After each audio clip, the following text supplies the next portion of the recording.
जय जिनेन्द्र। जिस तरह से भारत देश अपनी स्वतंत्रता के 75 साल मना रहा है, उसी तरह 75 साल हुए मेरे दादाजी श्री खजांची लाल जी जैन लीगा को पाकिस्तान से भारत आए हुए। 15 अगस्त 1947 1947 में कई हिंदू तो भारत में आ गए थे, लेकिन कई जैन फिर भी पाकिस्तान में फंसे रह गए थे। मेरे दादाजी का परिवार उन्हीं परिवारों में से एक था। उस समय वहां पर जैन आचार्य श्री विजय वल्लभ सुरेश्वर जी महाराजा ये गुजरावाला पाकिस्तान में विराजमान थे और इन्होंने उस समय संकल्प लिया था कि मैं भारत आऊंगा तो एक एक जैन बच्चे को लेकर आऊंगा। मेरे दादाजी कहते थे कि यह मात्र गुरु वल्लभ का ही उपकार है कि वे सकुशल पाकिस्तान से भारत लौट आए। दादाजी उस समय लगभग 23-24 वर्ष के थे। वे कहते हैं कि इनके पिताजी और इनकी उस समय धागे की दुकान थी, जो कि मुस्लिमों द्वारा जला दी गई थी। अपनी आंखों के सामने उन्होंने उस दुकान को जलता देखा।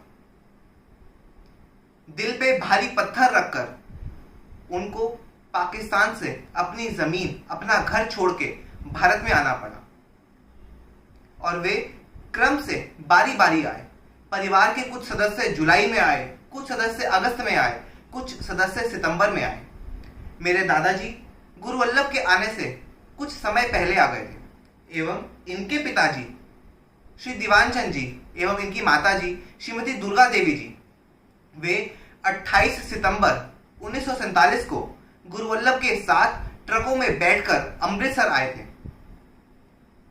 दादाजी बताया करते थे कि किस तरह से इनकी माताजी उस समय परिवार का भरण पोषण कैसे होगा, हम भारत में जाएंगे तो सही पर न जमीन होगी न जायदाद होगा, हम किस तरह से अपने परिवार का पालन पोषण करेंगे। यह दूरदर्शिता रखकर उस समय जितने भी उस समय के गहने पैसे सामान वो ला सकते थे अपने पेट में वो बांध कर लाए और इस तरह से छुपा कर लाए कि मानो वे एक बच्चे को ला रहे हों, ताकि कोई भी आतंकवादी, कोई भी उग्रवादी उन पर कोई हमला न करे, कोई चोरी न कर सके। ऐसी दूरदर्शिता उस समय के लोगों में थी और इनकी माताजी ने दिखाई थी। भारत में गुरु वल्लभ के साथ परिवार का आना हुआ, किंतु उस समय परिवार की स्थिति अच्छी नहीं थी। पहले अमृतसर आए, फिर जंडियाला आए। लगभग 2-3 साल तक वे जयपुर भी रहे, किंतु परिवार में वह जिस वृद्धि की कामना थी वह नहीं हो सकी। उस समय अंततः परिवार गुरु वल्लभ के चरणों में गया और गुरु वल्लभ ने कहा कि तुम अमुक दिशा में जाओ, उस दिशा में तुम्हें लाभ होगा। गुरु की वाणी तो सत्य सिद्ध होती ही है और वाकई उसके बाद दादाजी का शिवपुरी मध्य प्रदेश में आगमन हुआ और वहां पे परिवार फला फूला। दादाजी के पिताजी उन्होंने हिसाब लगाया कि इस शहर में 100 रुपए में भी मेरा भरा पूरा परिवार पल सकता है। शिवपुरी में ही गुरुदेव की कृपा से दादाजी ने व्यापार बढ़ाया एवं परिवार की प्रतिष्ठा एवं वैभव को बढ़ाया एवं वे इस स्थिति में पहुंच पाए। लगभग 93 साल की उम्र में 6 वर्ष पूर्व दादाजी का देहावसान हुआ। दादाजी कई बातें बताया करते थे।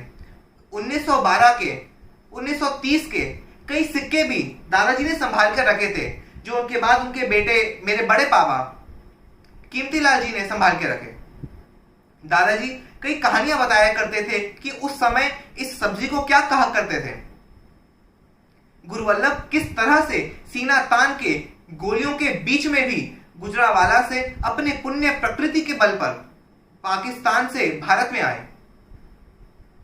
दादाजी की बहनें श्रीमती स्वर्णा जी, श्रीमती वीना जी इत्यादि भी कई बातें हमको बताया करते हैं कि किस समय रोंगटे खड़ा कर देने वाला माहौल था। और वाकई आज भी जब हम लोगों से बातें सुनते हैं, एक पल को रोंगटे कांप उठते हैं कि कैसा उस समय का समय रहा होगा, कैसा उस समय का युग रहा होगा।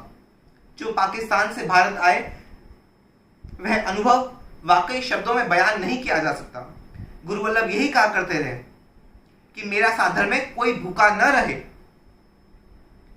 दादाजी जैसे अनेक परिवारों को गुरु वल्लभ ने बसाया था, गुरु वल्लभ ने आबाद किया था। हमारे देह पर, हमारी आत्मा दोनों पर गुरु वल्लभ का उपकार रहा। और दादाजी का अंतिम श्वास तक यही प्रण था कि गुरु वल्लभ जो करेंगे अच्छा करेंगे। ऐसा आशीर्वाद दादाजी गुरु वल्लभ में माना करते थे।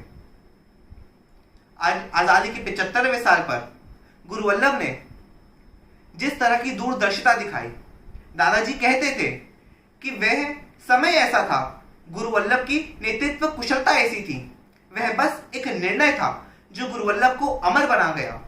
20-20 ट्रकों में सैकड़ों पंजाबी जैनों को, हिंदुओं को गुरु वल्लभ सितंबर के महीने में पाकिस्तान से गुजरावाला लेकर आए थे और उनके इस एक निर्णय ने हमारे हृदय में गुरु वल्लभ की छवि को अमिट अमिट अमिट कर दिया, क्योंकि उनका हमारे दादाजी पर उपकार रहा, हमारे परिवार पर उपकार रहा और हम पर उपकार रहा। गुरु वल्लभ की इस पुण्यतिथि के उपलक्ष्य पर एवं स्वदेश आगमन के 75वें वर्ष के उपलक्ष्य में पूज्य गुरुदेव के चरणों में, दादाजी के चरणों में, वडिलों के चरणों में, स्वतंत्रता सेनानियों के चरणों में कोटिशा कोटिशा नमन।